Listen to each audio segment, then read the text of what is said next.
SG reads. Hello fellow travelers, my name's SG and welcome to the channel. Today, I'm going to do something a little different. While I would usually do a whole recap of an entire analog series, I'm only going to do parts of one, mainly due to the fact that there's so much information, so many puzzles, and so many things we have to actually pay attention to. So for right now, I'm going to do a classic analog series. You can even call it the grandfather of the analog horror series, mainly because it was one of the originals that kind of started off this whole analog horror series. And that is the Marble Hornets series. Now, I know of the Slender series mainly from PewDiePie playing Slender, Markiplier, Slender copies, playthroughs, such as Slendy Tubbies and various other ones like that. So, I've never really sat down and watched the Marble Hornet series myself. I've been aware of them, have seen the clips, have seen certain things about it. I've seen Nick Nocturne talk about it every once in a while. Not these specific, but other stuff along the way. And briefly in passing. I do love Nightmind myself. I do think he's a great theorist and a great researcher. So for right now, I just want to go over the videos I've seen. Just to repeat myself, I don't know the story. I don't know the extra bits. So I'm going in this slightly blind. I'm recapping just a portion of it, 1 through 25. We'll go over another one, probably Saturday, and then another one on Sunday. And by then we should have a full idea of what the whole story is. I'm just going to theorize what we have for this first chunk of the storyline so far. And of course we'll be going down the line such as that. So this of course was not suggested to me, but it has been asked of me to do a Slender series. Mainly due to the fact that it's Halloween itself. And I thought what better place to start with Halloween than where analog horror originated from. But, of course, where it originated from was more like the Blair Witch and various movies like that. But I'm going to talk about the dawn of YouTube kind of style. Because this was 2009, 2010 era. So there's so many things that are so different along the way that you can't really see in this one. So, with that being said, if you like this content, please leave a like, comment, subscribe down below. If you like the Marble Hornets material that I'm providing, please go check out the original videos. If you have theories about yourself about the tapes I'm going to cover right now, or if you have spoilers, please leave it down in the comment section. I'll try not to spoil myself too much with it, but I would really like to know what everybody's thinking, what everybody feels about it, and if they enjoyed this series so far. Anyway, let's get started, shall we? Thanks again for watching, and here we go. Now we start off with our two main characters, Jay and Alex. Alex seems to be a young and up-and-coming film director. He wants to do his own movie. And after so many months of acting and preparing it, it seems he's abandoned it, giving all his tapes to Jay, his close friend and confidant. At the very beginning, we get this idea that they know each other very well, are roommates at college, and that once Alex has given Jay the tapes, he tells him to burn it. He gives Jay these tapes hesitantly, but then shortly after, he pretty much vanishes from the face of the earth. He seems to have transferred schools, living quarters, maybe even states. No one's really known what happened to Alex. It's been 3 years since that point, and Jay has finally started taking a look at the tapes, seeing what the Marble Hornets movie was about. And after a few times, he noticed something odd. He started seeing these audio distortions. He started seeing things that weren't there when he was there. All of a sudden, in audio 4, we do get this idea that there was a man in a suit constantly watching him. We see what the cameraman, or the man who owned the house, Brian, is fighting this thing and trying to yell at him from staring at them. Alex seems to mention that there was a guy harassing him in a suit constantly throughout the series. And during shooting, we do see that this man keeps appearing throughout the footage. As he goes on, he starts noticing these little things here and there. Something feels off to him. These distortions don't feel accidental. And when we get to entry 9, we do see that Alex's personality was starting to change as well. He's becoming more erratic, more violent, more verbally abusive to the people that he's directing in this movie. And after a while, we do see that there is something more going on here. We do see that there is a bigger storyline overall. In entry 4 and 5, we do see that there is this bigger land that they are working on. There are mysterious buildings, weird symbols that's affecting them, and this creature is still following them, making them sicker and sicker as it goes. We do know that shortly after, nothing really happens. We do see that in entry 11 and 10 that the slenderman is actually getting closer and closer to Alex as we move on. And Alex doesn't seem to be aware of this. We do know that he's taking pan shots of himself in the house. He's leaving the camera on while he's still not on the film set. And when we see it, we can see that the slenderman himself is in Alex's house, sitting there standing in the corner, but no one seems to know or recognize him along the way. And somewhere between 12 and 13, we see that Alex is starting to remember things along the way. He's starting to see Brian's not really showing up anymore, or that he's just disappearing altogether. And Jay, as he's taking note of everything, starting to realize that he's recording footage there. Footage he doesn't really remember taking. But it all comes to a head when we get to entry number 14, where we see that somebody's been coming in and out of Alex's house, and Alex covered in blood. Jay wants to know more of what happened at that point. There's nothing much going on after that, but he goes out looking for somebody that has and was at the filming site. And of course, he finds one, an actor named Tim. He was just somebody who was in the same class as Alex and Brian. He lived next to Brian, of course, but he was there mainly just for low quality acting and basically doing it for cheap. He offers no other explanation other than certain places they were at, such as Brian's house, such as certain wooded areas, and says that he did notice that Alex himself was acting a bit strange, offering no more information than that, other than he can't really remember that far back. That was 3 years ago. It's not till we get to the more recent, or I guess you could say in-world videos, where now Jay is starting to record himself. In entry 16, we do figure out that Brian might still be alive. He got an anonymous tip from somebody out there. And when he goes to find this house, it looks completely dilapidated. We don't really know what's been going on there other than it's covered in trash. Looks like it hasn't been used in years, but at the same time, it looks like there's still people living there. Almost like a homeless house, if you will. But for the most part, that seems to be where we are with that. Now when we go to entry number 19, like I said before, Jay revealed that he's been recording himself just like Alex was before. And he's starting to see people appear at the front of his bed, realizing that they are staring at him. These people wearing masks with hoods on. So he's not sure what that's about, nor does he really remember anything clever about it. Now I bring this up first because back in the previous entry, number 18, we do see the same masked figure crawling on all fours throughout this abandoned house. He runs and admits that he doesn't really remember much about it. That's why we go back forward into entry number 19. So from there, we do know that this entity might be the same one or might be different people. And from what I know from 19, it seems to be different people, but we'll get to that in a minute. 19.5 does suggest that he collected certain things. A bottle of pills, which will be seen later on. A bullet shell, which is now missing. And of course, the letters with kind of don't look at him, look away.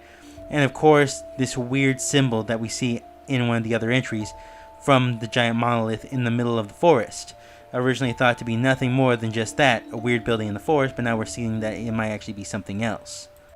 Entry 20 really does bring our suspect Tim, who says he doesn't remember much about it, seem to be in question, because now we know that he was there much more than he lets on, in Brian's house no less, with Brian missing as well, and seemed to be coughing up sick.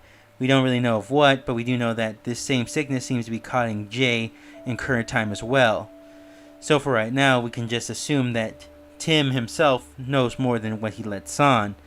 And we also see that that pill bottle that was mentioned before seems to be in Jay's hand in this one, along with that same jacket being seen on one of these entities in the videos before. We then go on to number 21. In entry 21, Jay goes to the monolith in the middle of the woods. He seems to remember where the recording place was, and it seems to be a rusted down old building, but the peculiar thing is that it's covered in police tapes. Jay looks around to no avail other than the fact that above him he seems to find a small canister containing something.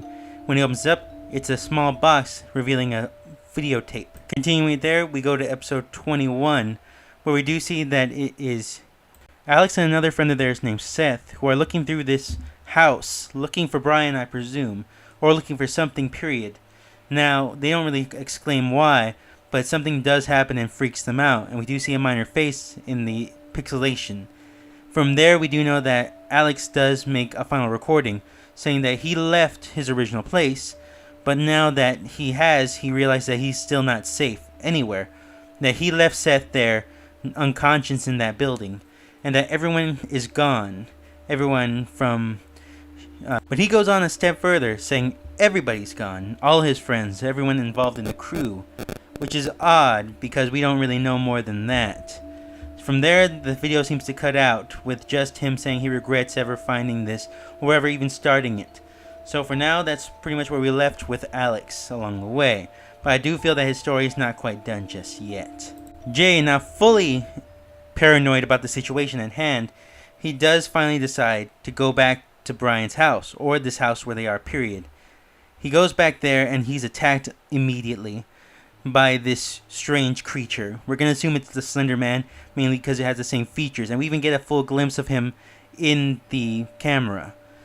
Jay says he passed out pretty much at the beginning of the video and doesn't really remember even getting back home. Just that he went there, now he doesn't really know what else to do so far. Entry 24 is where it really starts to rank up. Mainly because Jay's now, like I said before, has been recording himself. Doesn't really post that much from his original recordings because they're mainly digital, not analog. But when he does note something worth it, he does post it, as he said before. But in this one, he realized that he walks out the door in his bedroom, but doesn't come out into the living room or anywhere else. And he has cameras on the door just in case. So he's left the house without having left his room. He's gone for 2 hours, and when he reappears, he just lays back down in bed. He knows that and doesn't even see the door open on the other cameras. So where has he been? What has he been doing? In fact, he doesn't even remember that much from that day as a whole. So from there, he now finds himself fully freaking out. There is one more entry number, but we'll talk about that in a little bit.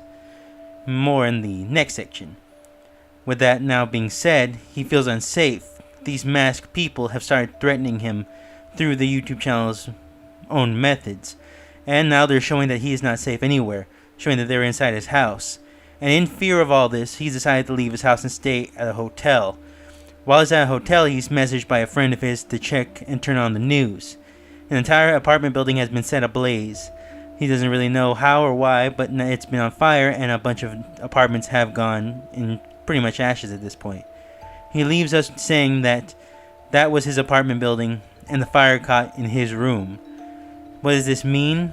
Well, we're going to find out next video, because that's where we're leaving it, with him feeling a sense of dread, tension, and the unknown. So for right now, that's where we'll leave it.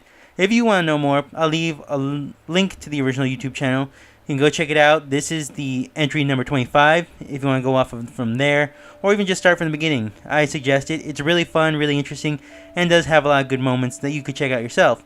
But as I said before, I'll probably be covering the rest this weekend, mainly because I can't help but wait for more, and I want to talk about it, theorize a little bit about what I think is happening in the story so far, and allow myself some wiggle room to have this interpretation along the way. Whether it's right, whether it's wrong, we'll see how it goes. Anyway, let's move on to the second portion. Now, before we talk about the narrator himself, let's talk about a side channel. Now, some people don't remember, but back in 2009, at the early dawn of YouTube, you were able to leave comments in the middle of the video. And before that, you were able to leave actual videos in the middle of the videos. And that's where a YouTube channel known as To The Ark has started posting cryptic, weird videos with symbolism saying things such as, "We know where you are," and such as that. Such as, "Where is your memory? We know where you are." These all go from program to addition to signal to messages, such as "Smile for the camera," suggesting that they are watching him while he's asleep. And again, we do know that these have been with him for at least 3 years since Alex was there, because we do get some behind the scenes footage of them watching them actually record the acting as it's happening. So this To The Ark has been on this for a while. Now what their main purpose is, we don't know, but from what I can read and from the comment section, because while the Marble Hornets comment sections are down, The To the Arc comment sections are still up for people to debate what's happening. And the majority of people have seemed to call this person running these tapes the operator. The operator seems to know a lot, seems to be looking out for Jay as far as we know, trying to wake him up from whatever he seems to be stuck in, trying to give hints. At the end of the interview with Tim, we get in the video addition that someone is lying, someone's not telling the truth, which again is brought up in entry number 18, where it was revealed that Jay thinks that he was talking about him, mainly because he was recording everything that's happening to him in his world, in current time of the video's terms. So, for the most part, he seems to think it's about him, but we'll talk about the theory in that later. The videos get more and more cryptic, more of talking about trees, talking about signals, talking about look for the meaning, look for the person, look for the creature. But it really comes to a head when we get to the video attention. That is when things start feeling more aggressive, start feeling more pointed out, if you will. And then we get to the video warning. Now, To the Arc's videos have always been cryptic, creepy, and mysterious, but warning is the first time we actually see them do some obscure work. And it mentions Alex right away at the beginning, saying that this was his video, saying that he's coming after him, coming after Jay, period. That they're tired of waiting for Jay to figure something out. We don't know what that is about, but for the most part, that seems to be what we are dealing with for the most part. That's where that mysterious video entry number seems to come into play. This is from that same person and the same one as To the Arc warning video, because it has the same style, the same masked person, and of course, the same cryptic messaging, but unlike the other To the Arc videos we've seen before. And unlike To the Arc videos, this one is actually on the Marble Hornets YouTube channel. Now that's already a weird mistake in a way. And even if I said in entry 25, the whole reason that Jay leaves his house is because he saw this message, doesn't remember posting that video, and believes somebody is accessing his YouTube channel secretly, and so far has pretty much risked him to being in another apartment, no less a hotel, to see how things lay out. And as we see in entry number 25, that was the right choice because it burned down shortly after. A warning to him, such as we've seen in the video warning itself. Now, that was a lot to take in for a little bit. And now, again, this is just me briefly rushing through, of course. Go check it out if you like. I do suggest doing that. But for now, we're going to continue on with how we do our videos. The narrator. Now, obviously, the narrator is mixed up between three people. And I say three people because that seems to be the main consensus of most. One is happening in real time, or of the video, which is Jay. He's watching these tapes, posting them, and of course is the one seeming to be, for the most part. The second is Alex. He's the one who made the original tapes for the Marble Hornets movie. Now, we don't know much about what he's been up to, what he's been doing, but we do know that he's recording, has the tapes himself, and is the main focus behind it. While at the same time, we do know that there are cameramen along the way, such as Seth and Brian, but they seem to be coming in and out along the way. The main focus is Alex himself. So for now, we'll say that he's also a narrator in this scenario. But now let's talk about the operator. The operator is To the Arc. So for the most part, he seems to be the one giving these cryptic messages. Non-threatening at first, more of just to try to wake Jay up. And he seems to be the one that seems to be orchestrating it, giving these messages that only he would know and understand. But then, as I said before, these are the three main narrators up to a point. And that is up to entry number 24, or To the Arc's messages and warning. So, we don't really know who that is. This masked figure seems to be somebody different. He seems to have taken control of To the Arc and Marble Hornets as well. We don't really know their main purpose, but we do know that it's not the operator. He's not the one working these videos. And just as Jay is not the one that did the video entry number. So for the most part, whoever this is the one who hacked both channels and revealed these videos, considering they both have the same style, have the same message, and at the same time have the same creepy kind of tone to it. And if I'm not crazy, like I said, there's only 3 narrators. So I'm going to keep that thought process going, that there is only 3 narrators in these 25 to 29 videos. And why is that? Well, let's talk about that right now. Now, let's talk about where Alex is. We get this idea that he disappeared pretty much after the video of episode entry number 22. But after that, we pretty much assume that he's just gone. He seems to be trapped in a house somewhere he doesn't really know and doesn't really want to be there, saying he abandoned Seth and the rest, which is an important note we will make later on, because it does carry pretty much the rest of the video so far. But, from what we can gather, it seems that he is the masked figure in messages and an entry number, mainly due to the fact that it opens with "this is a video from Alex." So, that's a weird thing to note, because none of the other footage seems to even mention Alex before by name, other than he's there for a fact. So, I would have to say that this is explicitly saying these videos, these weird videos compared to the rest, is Alex himself, doing the one thing that he knows in this state, and that is how to film, how to direct, and how to present it in a weird and ominous way. So, this masked figure in messages and in entry number is, of course, Alex. What he's become and what's happened to him, we don't really know, but we can assume that he is the one in the mask at this point, not any before.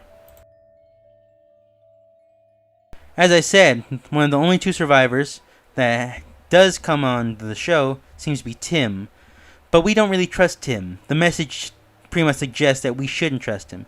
He knows more than what's going on and just gets past the answers. So, much more than we know, we do know that for a fact, that he seems to understand more than what's happening, mainly because everyone on set seems to have been aggressive as well. But, as I said, he is only one of 2 survivors that we know of existing currently. The other one is Jay. As I said before, Jay constantly says that he was there at the start of filming. But, he's already pretty much made himself the unreliable narrator in this story. That meaning that at the very first video, we said that Alex gives him Jay's tapes, right? That's where this whole thing starts. And he knows that it's about the Marble Hornets movie. But he never mentions that he was actually a part of it. Not as far as I remember. In fact, he just remembers that Alex was filming it. But then all of a sudden, just a few entries later, he remembers that he was actually filming. He was there. And then a few videos later, we realize he was much more bigger part of it, realizing that he was actually the one writing the script. But he doesn't remember that. Already, we know that he's an unreliable narrator. He's a liar. He's not trustworthy. So for the most part, we can know that there are 2 survivors, and the 2 people that are telling the story of this aren't trustworthy in and of themselves. What's Jay doing, and why is he acting like he doesn't know? What is he hiding? And with that being said, he doesn't know what's happening. It seems he doesn't remember. It seems that there's a good chunk of his timeline that he doesn't remember. And even now, he's still having those instances where things are just appearing before him, or things are just happening around him and he's just simply reacting to it later after the fact, aka after these tapes. So for the most part, he doesn't seem to remember the majority of it, and it doesn't seem to be for any malicious reasons other than the clear fact that he simply doesn't know. But, as I said before, we still can't trust him as our narrator. What we can gather from this is that Brian seems to be missing first, mainly because the fact is that Alex does remark that Brian was fighting with this suited figure, aka the Slenderman, while they were on set, claiming he was being a creep and watching them from a distance. From there on, we could tell that Tim was probably the next victim in this scenario, mainly because we see him getting sickly ill while the others don't really seem to be acknowledging too much, even claiming that he was just sick. Maybe he shouldn't have stayed home, and even the jacket seeming more new. And we can even tell that through the audio disruptions. There's this little sound that happens, the staticky sound, when a creature or an entity appears, constantly throughout the series, again remarking more of the Slenderman mythos.